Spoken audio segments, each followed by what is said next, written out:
Okay, streaming. Online. Let me just see the signal. Okay. Hello everybody, welcome to the Q&A and Critique number 35. Today is Thursday, currently 1700 UTC, or local time, 12 o'clock. I'm here with a beautiful crowd today, and in Erindale server we got Steve and his questions, an old friend Marty, we got the regulars, and we have our special guest Darin today. So today is going to be a Q&A about Darin and his script. He mentioned earlier that he was writing the story because he's learning how to do 3D, and to remain in focus he wanted to actually elaborate a story, which I commend. I think that's an excellent idea. So he was very happy to open up and share his story process, his story writing process, and answer your guys' questions. And with that, I also have prepared some storytelling tips and theory and guidance, and then on top of that I'll be answering Stev's questions about optimizing cycles and making it sharp, which is an anti-aliasing technique, and also taking a look at Slinc's art when Slinc connects, if he connects later on today. So we'll leave that for last. So Darin, how you doing? Good. I'm good. Thank you. Yeah. Should I share my screen? Is that what we're gonna? Share your screen. I want to take a look at your stories. Oh, that's shares. From what I see, if you would like, I'm going to read that you're offering a script that you wrote today. Yes. So, my recap of your recap of my recap. I'm new to 3D. I have a bunch of stories in my head, and I don't know, those come easily to me. For some people they do, and some people it's not a skill that they've practiced. I think it's a skill. I don't think it's any magical talent. And I'm here on the Erindale server because I love the geonodes and the logic, and I played with a variety of things, and I'm learning the user interface for Blender, and I got to the point where I didn't feel like I was producing a product. I was not hitting the F12 button at all.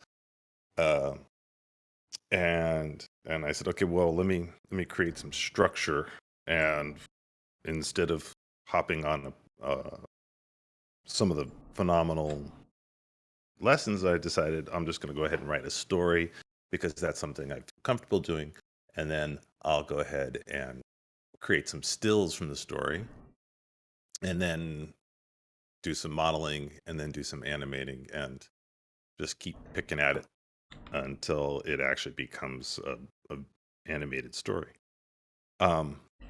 So I didn't really have a story I wanted to do. Actually, I do. I have one that is like way beyond the scope. It's like studio level. And I needed something that wasn't going to freak me out more than I'm already freaked out about doing something way beyond my set. So on the server, Janubi, he was here today. He put a Blender file in that let's see if I can open up an example on the stream here. Let me sure document everybody. And go. And it inspired me to think of an animated character, and so I made the animated. Not an animated character. I made a little animation, and I said, what can I do with this? I can make it on a humanoid, and then okay, so now I have a bad guy. Now I need a good guy, and I said, who would fight this? And the answer would be a knight. And then what would happen if the knight fought this? He would lose. And I'm like, okay, so now we have a knight, and the knight is fighting a monster, and he can't beat it. So I felt like that was a conflict. And so now that I have a conflict, I have some story. Or let's say I don't have a story per se, because a story actually is the sequence of events that occurs. But that was easy enough. So I came up with nightmares. It's a simple story. I'm on Studio Binder here. I know Okay. we're a 3D community, so I just wanted to say if you ever wanted to try this out, you can get started for free. I don't have any affiliations with them.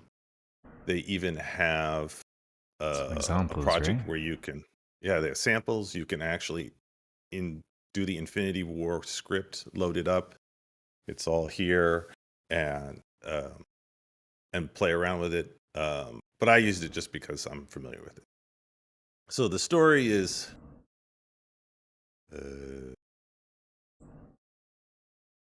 story. Whoops, it's down here. Story is simple enough. Let's get to the story. The knight is talking to a woman about his nightmares. And in his nightmares, he fights the beast and he's unable to defeat it. And the fact that he is a knight and this beast is causing harm and he can't stop the beast is causing him distress. So there's my conflict. All and the woman suggests that he do nothing, which increases the tension because that runs counter to who he thinks he is. He's a man of action. And then she asserts that the beast is the same as him, because fundamentally it's coming from his mind. And the link to the PDF is in the Q&A chat. Yes, I have it loaded up. Or you can read along as I'm kind of scrolling down here. I'm taking a look. And the idea being that, this is a part of who he is and the conflict that he's having with himself, which is that, and this is the theme, the kind of underlying theme is, sometimes the second best course of action is the best course of action. And the beast is doing what it's doing, and he's trying to do who he is. And the frustration is that he can't impact the world and the beast is. So the resolution is that he starts to counteract the beast's actions instead of actually counteracting the beast. And in the end, the beast disintegrates. On a scale of 1 to 10, I'd probably give this script a 5. All right. It's very humble. So, it has all of the elements, the 7 elements of a setting, a character's plot, conflict, point of view, themes, and resolution. Mm-hmm. And now I have something to work on. I'm like, okay, I need a town, I need a monster, I need a knight, I need an interior, I need an exterior. So now I know what to do with regards to 3D. Okay. Can I read this out loud for the people? Love to. Sure. And also, I'd like to time your script as well, because from what I know, you have 4 pages. Yeah, I think it's a bit long to read online. I would say that typically a page a minute is the standard rule of thumb. Right? Yeah, but that's for cinematography. And seeing as how the last scene is multiple cuts and they could be seconds or even tens of seconds, who knows how long it would actually turn out. And again, the point of this is to give me something to actually work on to improve my 3D. Excellent. I think this is great groundwork. All right, so I'm going to read it out for everybody so that everybody has a general better idea of your background. It's going to be, let's have some fun. Yeah, you ready? Yeah. Okay. So it's the darkness in the night. The night says, "Every night I lose more sleep to the same nightmare. The beast raids the town and I cannot stop it. There's in the town in the dark of night, the beast zaps people and causes terror. The beast kills the night before the night takes action. And then in the darkness of the night, woman, what do you do? I've tried sword. Then in the night, in the exterior, the knight attempts to swing the sword through the beast. The beast swings arms and kills the knight. I have tried shield. Beast and Knight battles as Knight talks. Beast kills the Knight repeatedly. Sometimes the vision is clear. Sometimes it is foggy and confusing. I've tried spells and idols. I've tried chants and axie.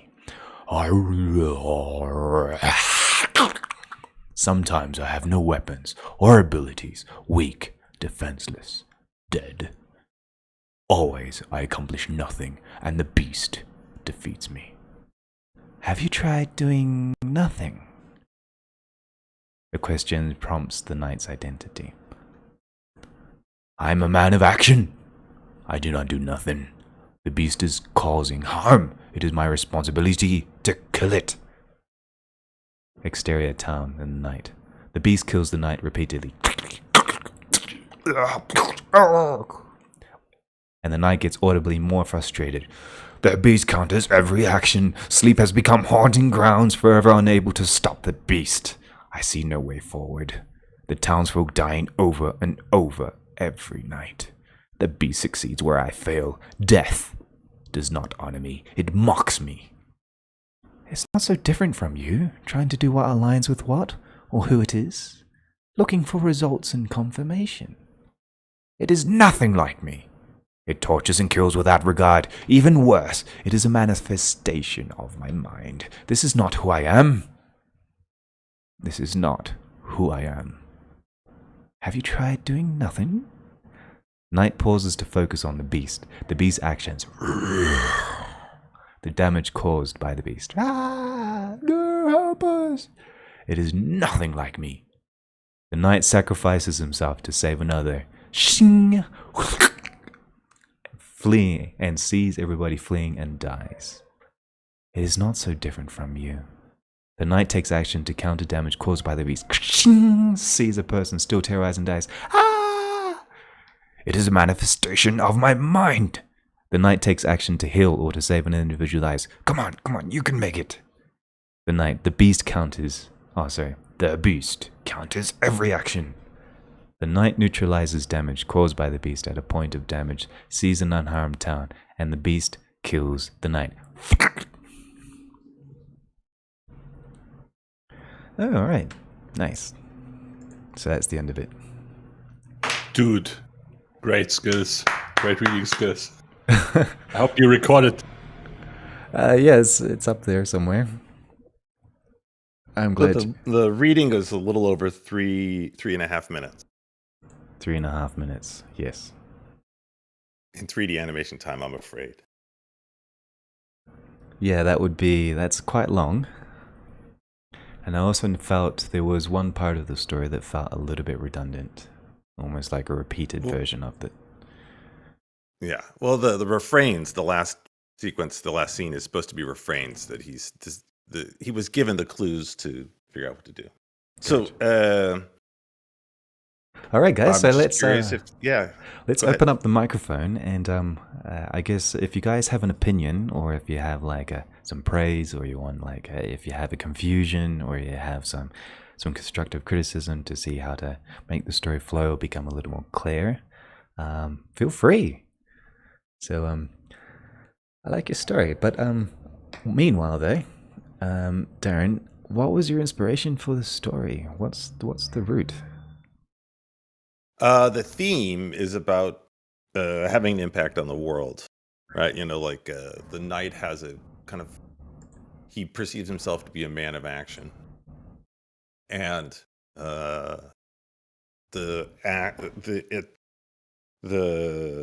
way he's going about it isn't getting results, and his identity is tied up with it. And I don't know. I imagine there's something going on with myself. I think all authors have some sort of something like that. I was doing IT and then cinematography, and then I'm here in 3D, and I think, I have this voice in my mind saying, well, what are you doing? How's this going to make an income? What's the point of all this?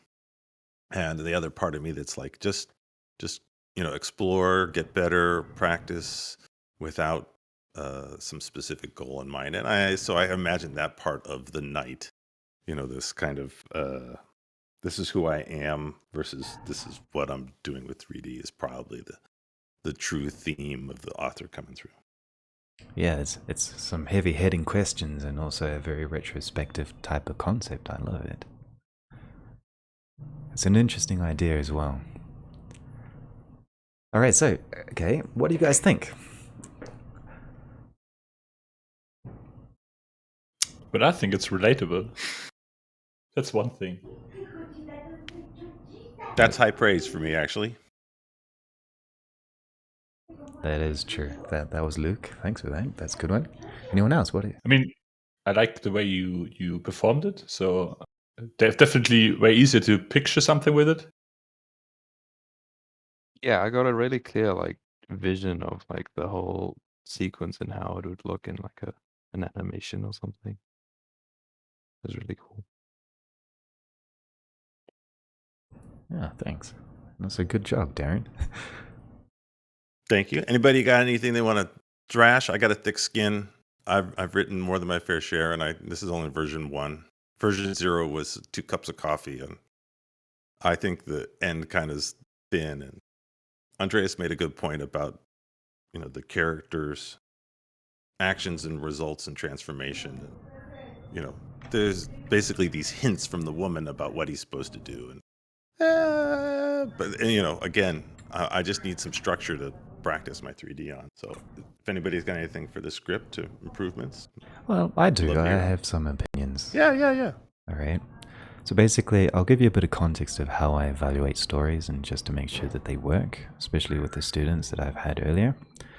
I'm not a professional storyteller teacher or anything, but I have read a little bit about Carl Jung, a little bit about Joseph Campbell and the monomyth. I watched videos about Dan Harmon's story writing process, Richard Taylor as well. These are pretty big fundamental pillars of the storytelling format, I guess you could say, within Hollywood and other areas of cinematography. But when it comes to my English students back in the day, or I still do, I teach them a very basic, dumbed-down version of storytelling. And basically, it's all in Spanish because they're Spanish students, right? But I also do it with cinematography for myself, and my context is basically the 6 questions of context. So you got to have what, you got to have who, you got to have where, when, how, and why. When it comes to storytelling within cinematography, you can visualize this concept with where by having establishing shots that are very wide angles that shows the location, shows the orientation of the people, the time of day, and it also says when. Is it at nighttime? Is it in the morning? Is it after the world has ended? Is it before everybody is awake? Is it during a gray, cloudy day? Or is it after a crazy situation on Mars? And then I talk about the concepts of how. And in this concept, you talk about okay, so what is the actions? What are the people doing? How are they related to each other? There's a person trading in a market. There's people who have been decayed and dead and dying. There are other people just doing their city stuff inside the newspapers or walking around or looking at art or staring at a stage or just painting, The how is kind of like the action that I need to clarify with my shots. The next one after that is I look at who. Who are the people? These are like mid shots or the American shot. And this also explains a little bit about where and also a little bit about what. But it shows what the people are doing, who are they. It shows basically their body, what are their what are their hands doing, and what are their actions doing. So it explains a little bit. And with that, I also go into the next part of the story, which is like a cutaway, which also explains a little bit about when or how. But that's like a complementary shot. And then from there, I go to the who as well, but also the why. So these why shots are generally a lot more close up. It shows their expressions. It shows their dialogue. It shows the reasons why they're thinking, how they're feeling, and things like that. And then from there, I go to the extreme close-ups, which is even closer, even tighter. It gets right onto their face. and other things like that. So that's basically my process, but it also goes on to the foundation of like using a circle, pretty much. We have 3 parts: Act 1, Act 2, Act 3, or in what I call the input, the process, and the output. So if you boil down a story to its utmost core, that's all it is: input, process, output. It's basically the scientific method where you do observation. If you have a quick look at the scientific method, it works in a 6-part piece, which is very similar to Dan Harmon's concept of storytelling. But the scientific method is basically that, where you take a look, you observe the situation, you question the situation with like a hypothesis or a central question of your story. And then you have your hypothesis and you go on an adventure and you explore the information.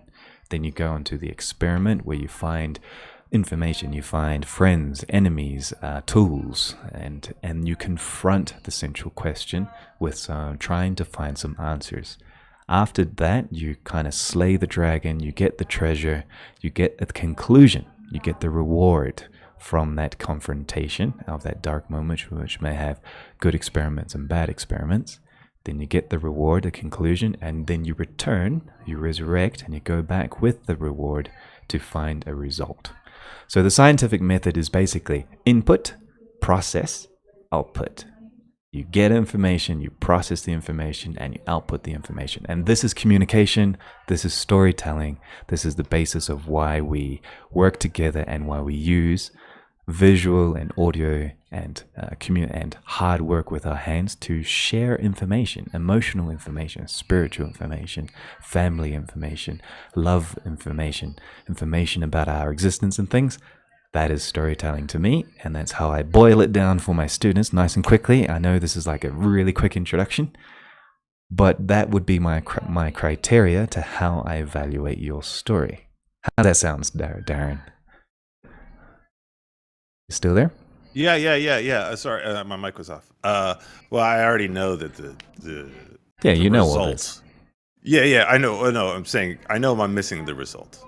The knight does not have a thing that happens after he has neutered the beast.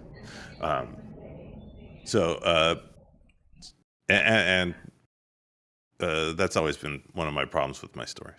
It's finishing it. Very, very, very. Yeah. All right. So there's resolution. He's countered the conflict. He's resolved the conflict. But so what does that get him? That gets him something. I guess it comes, I mean, the issue here is like, okay, so between 5 and 6, 5 has your central question is like, how can I kill the beast? Who am I? It's not who I am, or like, how do I define myself by my purpose is to kill the beast instead of actually be a knight for the people and actually doing something regardless of the difficulties, making the world a better place, even though it is a terrible place. Right, so that's the general idea. And that I don't know how to highlight that necessarily, but that is fundamentally the issue, right? You know, he perceives himself to be the person who slays the beast instead of the person who does the most good for the most people. So yeah, you nailed the crux of the issue. There you go, good. So in this part here with number 6, I consider number 6, chapter 6, like, is almost redundant. Like this entire area I could probably remove and jump straight to 7. So he's saying, I am a man of action, I do not do harm, nothing the beast is causing harm, it is my responsibility to kill it. And then he gets killed again a couple of times. He doesn't have to do this whole entire dialogue and debate. And then this is not the point was the woman saying it's not so different from you. The reason that is in there is it's not so different from you. In this case, you could do this with cinematography. Sure. So for example, this part here, for example, this is what I would do. Is like, I would remove this, Or I would keep this part here. Beast kills knight repeatedly, enough to match the voiceover. The knight gets audibly more frustrated. I would remove the dialogue of the knight again here about the beast counters every action, and I would just show it. So from the shoulder angle of the beast, I would see the beast, and the beast is actually look to a close-up of his face. The beast is terrified with fear in his eyes, and then he looks at the knight. The knight pulls out the sword, and then the beast, with frightening power, kills the knight. And then he's reborn again, and then she says something. It's not so different from you. You try it. And then she, like, you clarify this text a little bit to say, like, are you sure you're not so different from the beast? And then instead of the knight responding in audio, you show the knight, he's pulling the sword, and he's like, he's nothing like me. This is not who I am. And he goes towards the beast again. And then we go back to the terrified beast, and the beast kills the knight again. So that's the concept. Like, so instead of like text here, I would write the action. Same with the second knight here. Instead of text there, I write the action to make the make it a lot more poignant. To say, this is not who I am. This is not who I am. It's redundant. You could show that instead of saying that. So I agree with everything you're saying. I just wanted to share something that came up for me, and I'm just going to project onto the world that it happens for everybody. All right. You know, I have this idea of this project, and it's beyond the scope of my skills, so my anxiety level is a little high. And then I write something down, and as I'm writing it like this, I realize what that's going to be in the form of work, right? Like the amount of 3D work that's going to be required. And then you're talking about this rewrite, which would make it tighter, more show, less tell, which is a big thing in storytelling, and in cinematography, visual art. And all I can think is, oh God, that's going to be more work. That's going to be even more work. And it's not that that's a bad thing or a good thing. I'm just sharing my gut reaction to, you know, this criticism is not, oh no, I did a good job. No, it's, oh shit, that's more work. Yes, I know. When I'm writing my stories, I also reach that problem over and over again. As I mentioned earlier, we had a discussion about this earlier in the week, that every time I write a story for my work, I even do the commercial work, I write a quick shot list of story to kind of get an idea of how I want to show the product. Or even like for other things like this Painterly project, I actually did a lot of story writing there, or some other projects. I go through a lot of iteration because I have a limited client budget and a limited time production, but I need to make the story work. So sometimes it's painful to chop out everything I don't need to try keep the work within scope. So in this case of showing and not telling, if you're having a clear art style, you don't need to animate the creatures so much, and you don't need to. You could almost do it with anime style composition of shots and lighting and modeling and like black silhouettes over red backgrounds with a white eye, for example. You don't need to go full-on out realistic sculpted dragon with scales and fire particles breathing out of his mouth. You could practically just draw the silhouette with anime lines of action as he's posed with a sword jumping towards, with a translation keyframe towards the dragon. So this is where your style comes in, is depending on your story. Story is important, yes, but the amount of work, depending on the style that you want, you can make some trade-offs. That's no problem. Within how you want to portray it. Sometimes that's the beauty of anime, for example.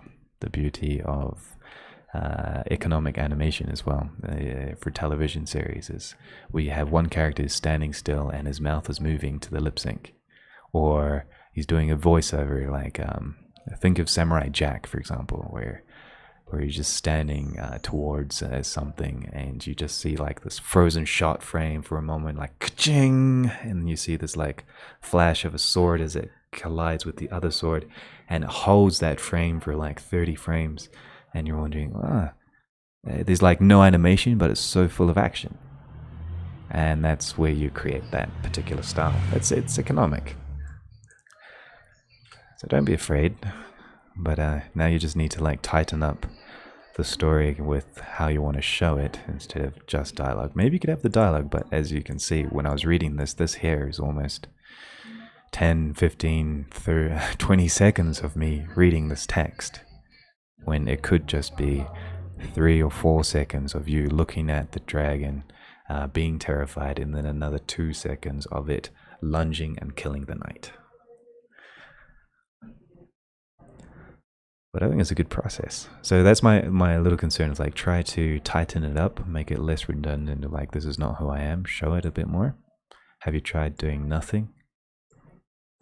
And those are replays of the quotes. And I unspoken in what you're saying, which I take to be very important, is the amount of time spent editing and tightening and editing and tightening and editing and tightening and tightening and tightening is time not wasted on work on 3D work. Like, it's a lot easier just to edit the text than it is to develop a whole scene and then realize that scene doesn't actually fit or is wasted or it needs to get cut out. Exactly.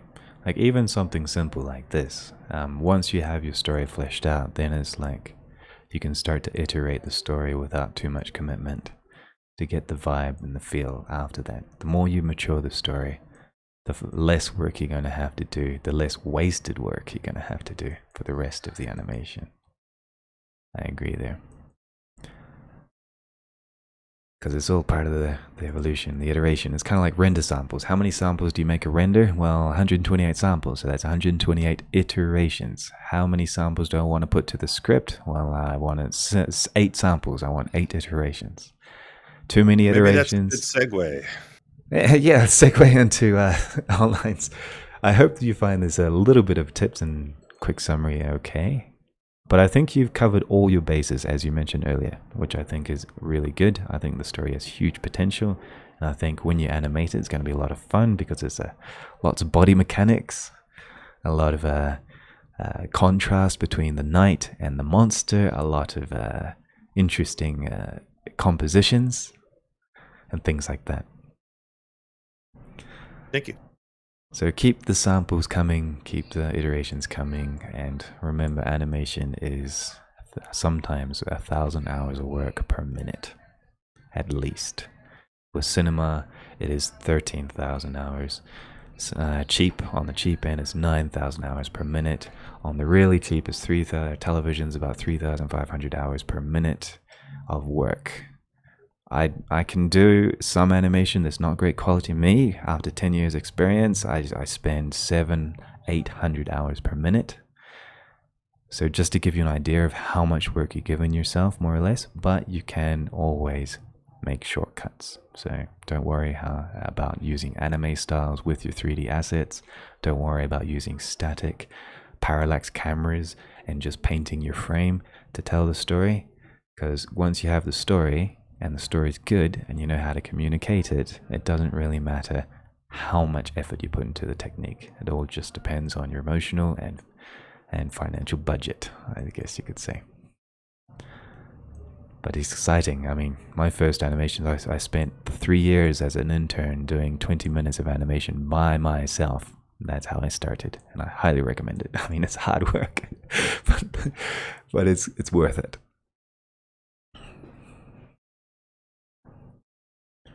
All right, so shall we move on? Stev, I know that you can't open up your microphone, but do you guys have any other extra comments about the story or storytelling and the ideas about this?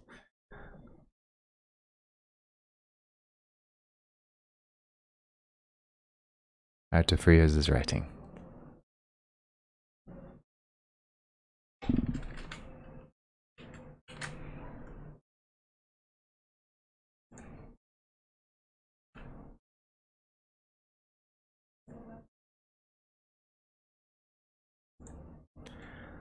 Slinc has no idea. Artur wished he had joined earlier, he was busy. And Christoph is excited for where this is going. Good. All right, so I'm going to go back into the notes of the questions. So Steve asked a question here earlier today about a product render. So his question is basically, how do you get a cleaner product render? How do you make an image sharper? What are the best settings for rendering with cycles, suggestions or tips, and how to optimize your render settings? Many people have asked about concepts of making things just upping your samples, but samples are not everything.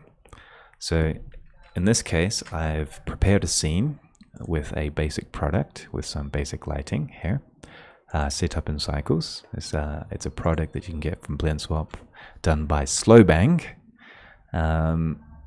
Strange name. But basically, I set this up with a warm light, a cold light, and a key light, basic features. So first things first is, when it comes to anti-aliasing, one of the issues that Steve pointed out was that anti-aliasing is terrible when Cycles default is blurry. It just feels blurry. And that's true. And the reason is because, let's take a closer look at this image. If we take a look at this line here, this line isn't blurring. And if you look at these edges here, they are blurry. You can see that there's like 3 pixels of blurriness, 4 pixels almost, between the lines here. This is the default Cycle settings. You can look at these black lines here. They start to get blurred over by this kind of like halo. This is pure F, so which kind of interpolates the blurriness with the pixels. But you can tell that the anti-aliasing is not great.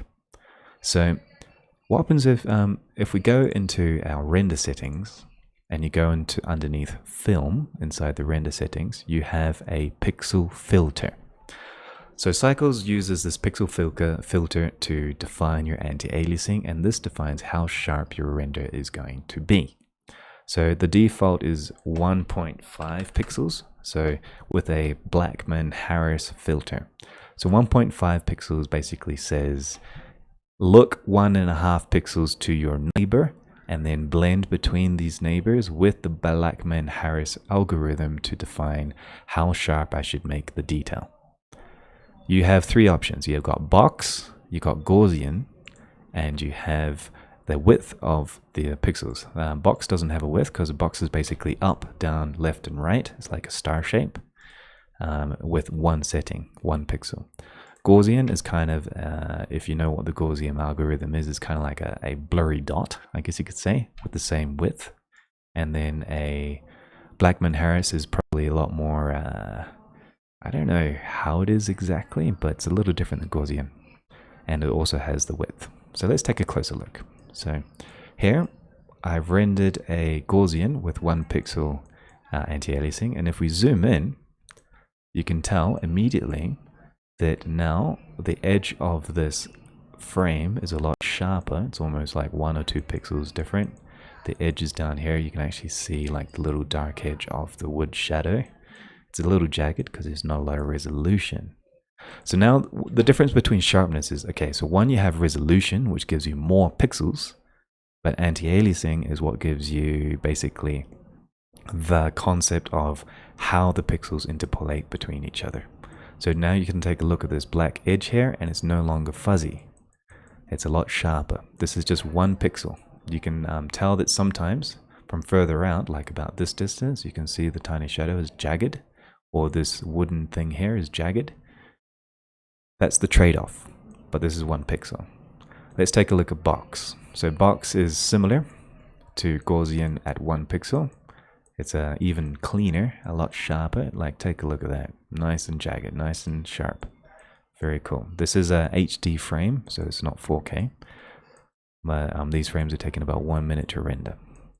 And then let's go back to the default Blackman-Harris, but let's drop it by 0.25 pixels. So here it is, and it looks actually pretty decent.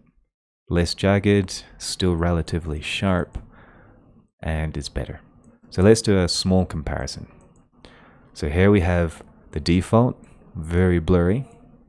The default blurry, 1.5 pixels, super blurry. That's the default. Now let's move over to 1 pixel Gaussian. a lot sharper. Now let's move over to box. Less detail, but it's still relatively sharp.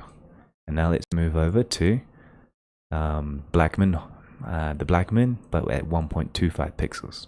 And let's compare it with the default. So here's the default, and here is the Blackman at 1.25. And you can obviously tighten up the default as well, or use the Gaussian, or use whichever one works. But basically, if you want sharper anti-aliasing, as you can see, the Blackman is kind of fuzzy by default, even when I drop, it's this one. It's a little fuzzy, a little bit, to kind of smooth these sharp edges here. But it's good at keeping things relatively nice and smooth and detailed like that.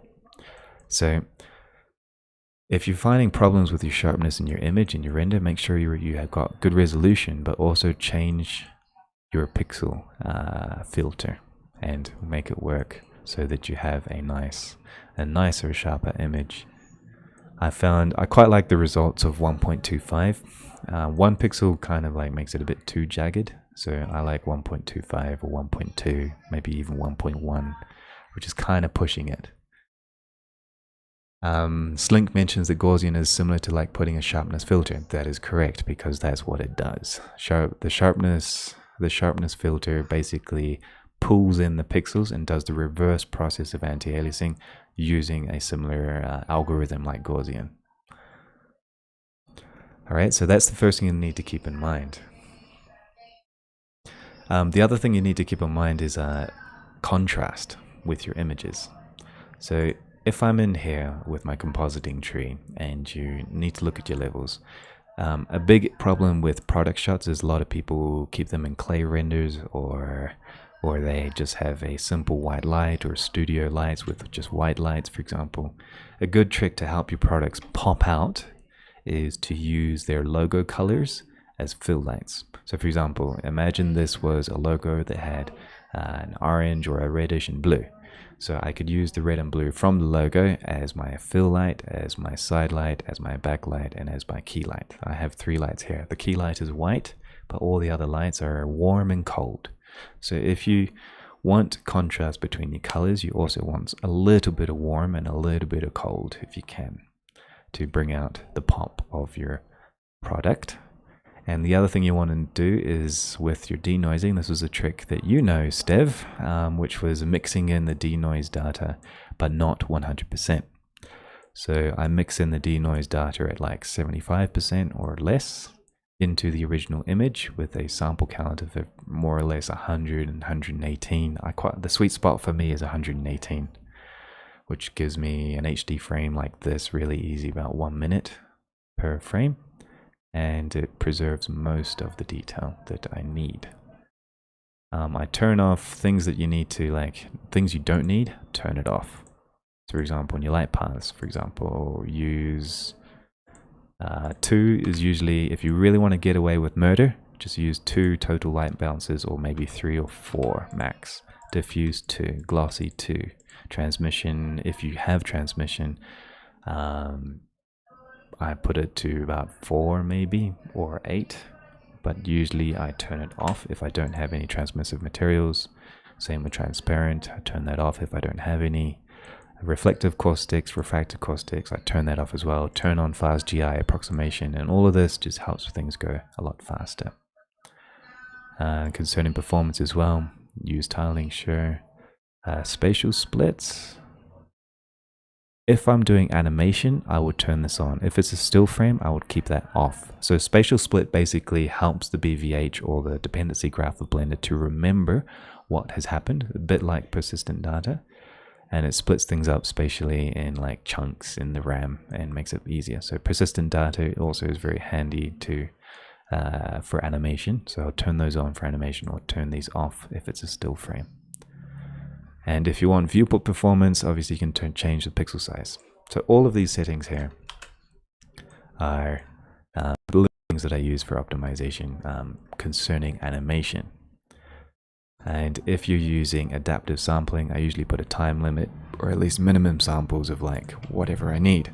Minimum samples with the time limits usually cap things. But this is good for previews. If you don't need to cap things and just want to let a render sit until it's done, then I like to have the adaptive samples with a minimum at least 48, 96, 128, or my sweet spot, 118. So those are little tips that I have with speed rendering. I hope that answers a bit of your question. Is like if you want things to be sharper by default, change your filter size and the method. And also when it comes to denoising, this is the trick that you know, is like don't use the full denoised image to remove all detail, because sometimes denoising destroys tiny detail. So for example, if I was in my render here, and whoops, here it is. So if I take a look at this wood, this denoising texture that I have on this wood, the denoiser will destroy some of this detail just because it can.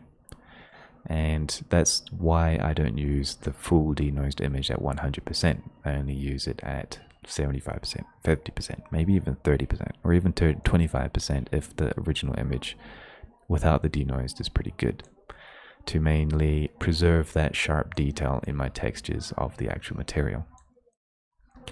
And work the filter size. The filter size really makes big differences. I wish we had more options. For example, Mitchell, Lanczos. Lanczos, I love Lanczos. If you want a sharp image, what I would do is I'll render it 2 times the size and then resize it using Lanczos. If you use like a image resizing software like Fastone Photo Resizer, which is free, which you can batch resize images, which is really good for whatever you need, or otherwise, you can go to your advanced options or resizing, and when you resize, use Lanczos 3 or Lanczos 2. So I find instead of using bilinear or bicubic, the idea of making your image really sharp without sharpening and popping random pixels by the edges using a sharpening filter with Gaussian or whatever, render your image larger. And when it's larger, scale it down using the correct filters, which are really nice, like Lanczos. Bilinear is not great, bicubic's not great, it's a little blurry, B-spline is not so great. Mitchell is pretty decent, linear, not great, nearest, not great at all, triangle, okay. Lanczos 2 is the sharpest one. Fast linear is like it's super quick to process, but Lanczos is specially designed for rescaling and keeping sharp detail, making things really nice and crisp.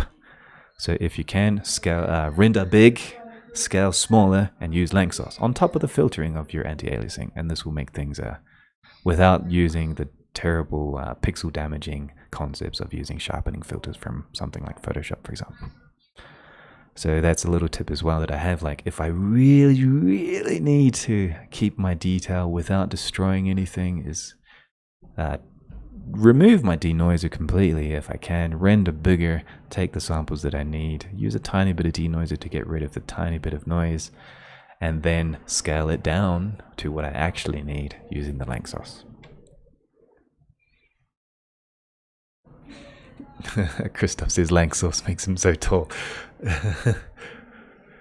So those are some tips for that. So Slinc, how we're doing for time? Just in the nick of time. Do you guys have questions about or do you have some extra tips about optimizing renders in Cycles? Slinc shared a link called Super Fast Render. Drop your light bounces. For real. You don't really need that much. Great. Yeah. I mean, like for me, I drop my global illumination bounces down to 2. I just need 2 bounces. That's generally what I need. For product shots, that's all I need. There are no walls.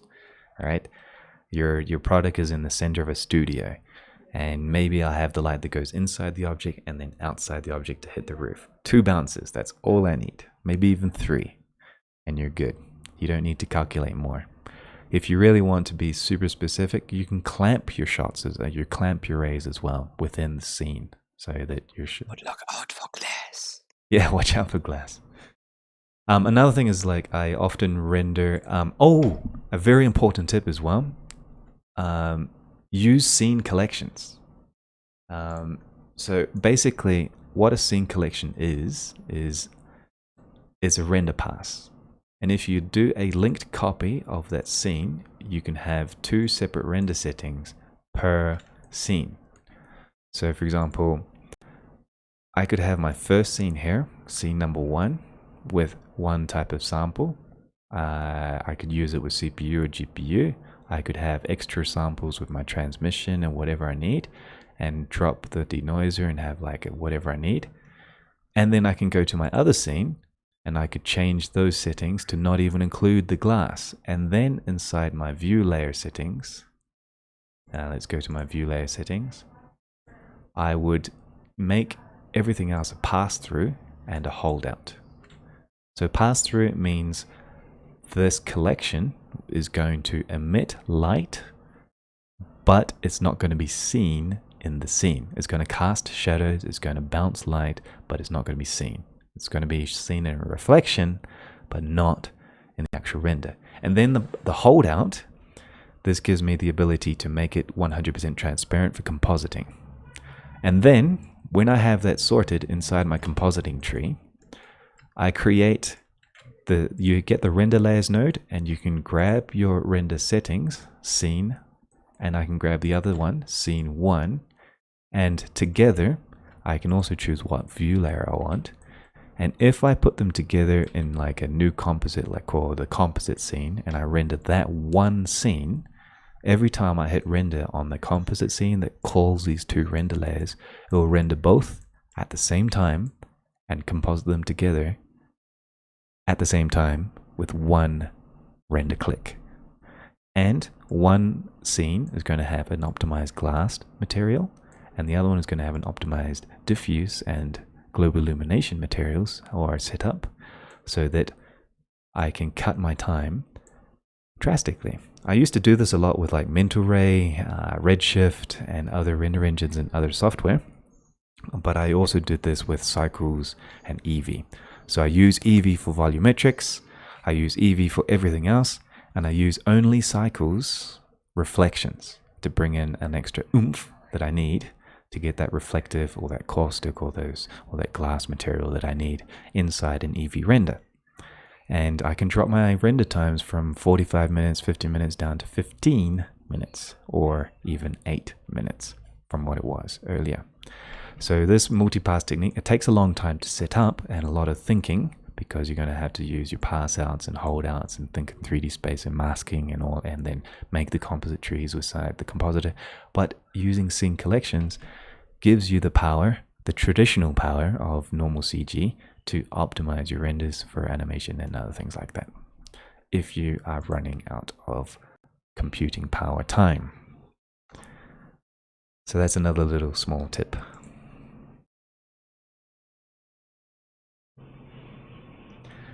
What other tips do? All right, so Slinc, are you still here? Yes. All right. So Slinc, you left us a piece of art, correct? And this piece of art is this one here. So can you tell us more about your piece of art? It's a floating pyramid. You zoomed in all the way, Andreas. Oh, here we go. It's a floating pyramid in the desert. With a dude. He's just checking out the rays. He's like, oh, this thing's floating. Yeah. Do not included. Artofria says it reminds him of Despicable Me.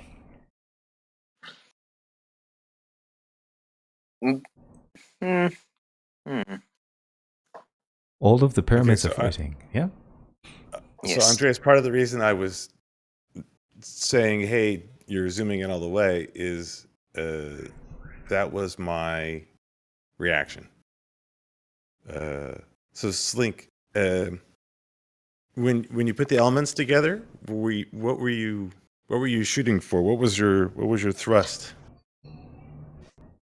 So I definitely wanted the pyramid to feel huge, like this huge thing, which is in real life also huge as fuck.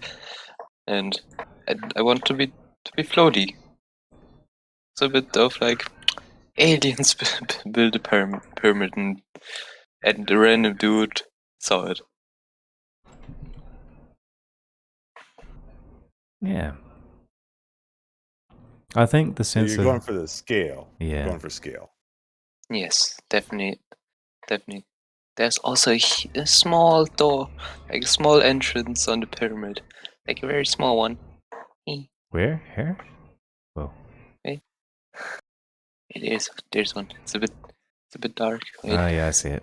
Yes, there it is. It's like it's so. All right, scale is small. such a difficult thing to do. If I make a new scene, Yes. and I'm going to switch to Eevee. Yep, great, cool. So I have a new scene, and you have a pyramid, right? So Yes. if this pyramid is merged into the center here, and it's like this, I guess. So if this is your pyramid, right? Yeah. And you want this to look really big from the camera, so let's make a new camera. Go into the camera view and just align it a little bit. Here we go. So to make things really, really, really big, also let's get my proportions right, like the way you have it, like this. Yeah, I just had like 1080, but it's not 1080 by 1920. Just flipped. Oh, okay. Just basically HD, but horizontal. And portrait mode, like that. Yes. Okay. So what I would do is like, okay, to make something really big is you want massive perspective, right? So you can in your camera settings, you can like play with your lens and go down to like 18 millimeters. I don't know. I think I made like a 20mm lens. All right, so you're okay. So the next thing you want to do is you've got the character, right? The character's good, Yes. so, but you notice that like the scale of the pyramid is already starting to look pretty big. But the next thing is inside your composition. It could There's some be smaller pyramids. there are smaller ones, that's great, but your character's very close. If I had my character, he's going to be 2 meters, right? Or a little bit less, make him a little bit like this. And this is my character. Beautiful. Beautiful, isn't it? Right, so you have him like way over here, which kind of makes it a little bit difficult to see. But if you have him like just behind his shoulder and he's looking out into the pyramid, it can give you a sense that it's really big and really far away. Or if you want him to be really closer, you can bring him down so that he's framed by the floatingness of the actual pyramid to kind of show that it's absolutely massive. In this case, let's actually make this massive to kind of give it an idea. So we're going to make it 1 kilometer wide. Boom.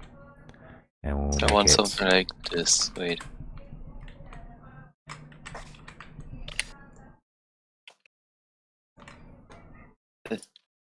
So now we actually have 1 kilometer wide pyramid. And now it's starting to look strange. And also we need to increase the clip of the camera. So using real scale also is going to help. Eh.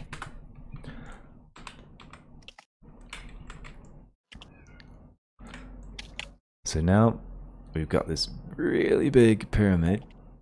Because it's so big, we can make it taller to kind of get the idea that we want. And then we start thinking, okay, so if this is the size we want, then we can start working with the lens of going even bigger, like 85 millimeters, and then just recomposition our things to kind of get the idea that this pyramid is really far away.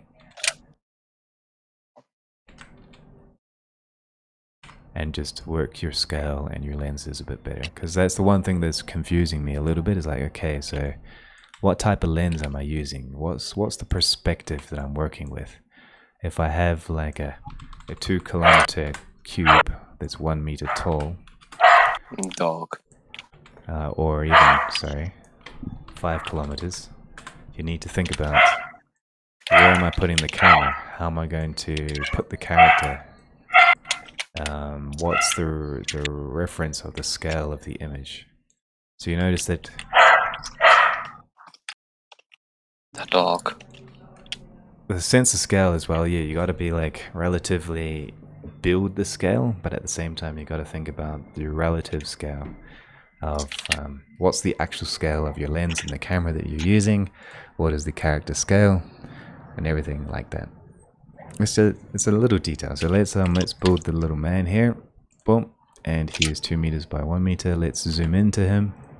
So here he is, and now I can start to think, okay, so if this is my guy and this is where he's at relative to the pyramid, this is where I start to align my camera to how he is compared to that pyramid, and I work my lenses to get that sense of scale correctly with the perspective lens. Where did he go? There he is. So now I have a general idea. He may look bigger than the pyramid at the moment, but with my camera lens and the perspective lens that I'm working with, and how I have the camera sitting close to the ground, so it's like looking at him, up at him, and he's looking down or towards the pyramid, and the pyramid is in the center of the screen. So you can tell now that if I zoom in like this, I'm actually sitting by him, but I can see the pyramid, which is colossal, a whole kilometer wide, floating in the sky in the background there. And that gives me a better sense of what's happening in the story with that particular concept. Because yeah, if he's tiny in comparison to the pyramid. I move the camera close to him and the pyramid doesn't even move.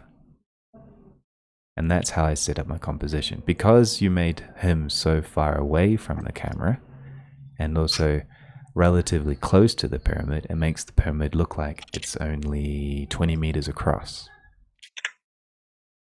And so that's the concept that you need to think about, is okay, so how do I set up my camera relative to the character? What lens am I going to use? And what is the orientation with the scale? So now this pyramid feels colossal in comparison. And that's the only thing. That's my only critique. I think in general though, your piece is amazing. What do you guys think? Oh bro, thanks. Yeah, I really like it. With the scale, another thing is, like your brain wants to reference to other things in the scene. So having it really far away so that it looks huge compared to the dunes is really good. Whereas I think in the original one, it was kind of like the dunes next to the pyramid looked kind of similar to the dunes that we were seeing like right here. So we can kind of see that it's not as big. Even what you're doing there now is like a huge improvement. Yeah. So he feels like he's only standing a couple, maybe even 100 meters away from the pyramid because of the perspective. The shift of the camera angle down was a significant deal, because as it is, the shot on makes it look two-dimensional, and so you lose the volume. And then as soon as you bring the camera angle down and you have the depth of the pyramid from underneath, then all of a sudden it's three-dimensional, not just for the sake of being 3D, but it's geometrically larger. So I think that where you place the camera angle, and then in addition to that, the manipulation of the perspective. You know, whenever you're forcing the eye to look up, things are perceived in the brain to be massive. Another thing is you can do with your camera is called tilt shift. So in your camera settings, you have the shift X and shift Y, and you can shift things in the Y axis or down, even like this. This is what architects do a lot, and they shift the lens up or down, and then they realign the camera. Whoops, where'd it go? They realign the camera so that you get an even bigger, crazy perspective of the size of that pyramid by shifting your lens a little bit. That's another trick you can do.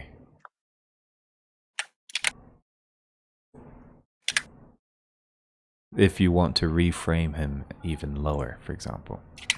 So for example, I'm going to go like that. I'm going to rotate the camera down a bit. And now it changes the perspective a little bit, where I can rotate the camera up, bring the camera down, and it gives me the opposite feel. I can rotate the camera, tilt it down, rotate the camera up, and now it's even crazier, right? It's even bigger, it's even taller. That's how you make things feel taller, is you tilt the lens down and then rotate up.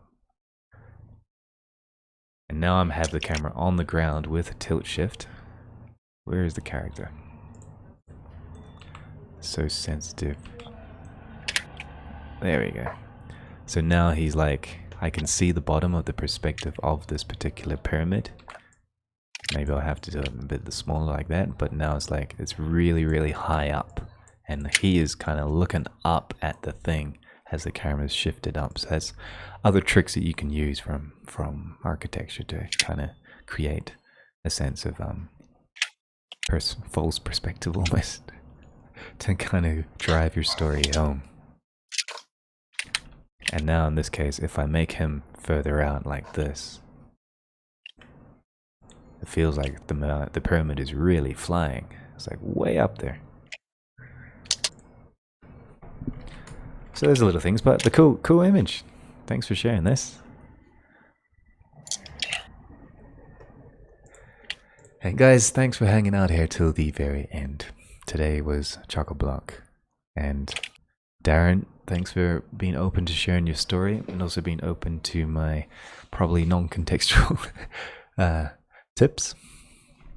Thanks for the feedback.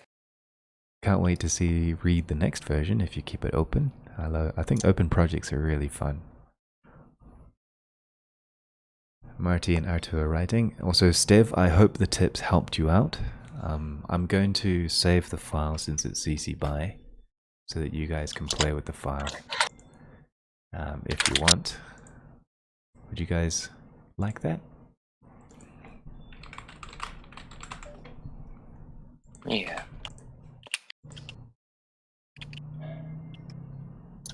Hang on. And I guess we'll finish if you guys have anything else to. Marty says thanks for the session. Artu says files that can change the speed of time. Time flies. Christoph says time flies. And yeah, thanks everyone. So this Q&A and critique, this will continue again next week on Thursday at the same time, 1700 UTC. If you have art or questions, feel free to leave it in the Q&A and critique chat in Erindale's Discord server, and I will prepare for next week. As always, have a good time.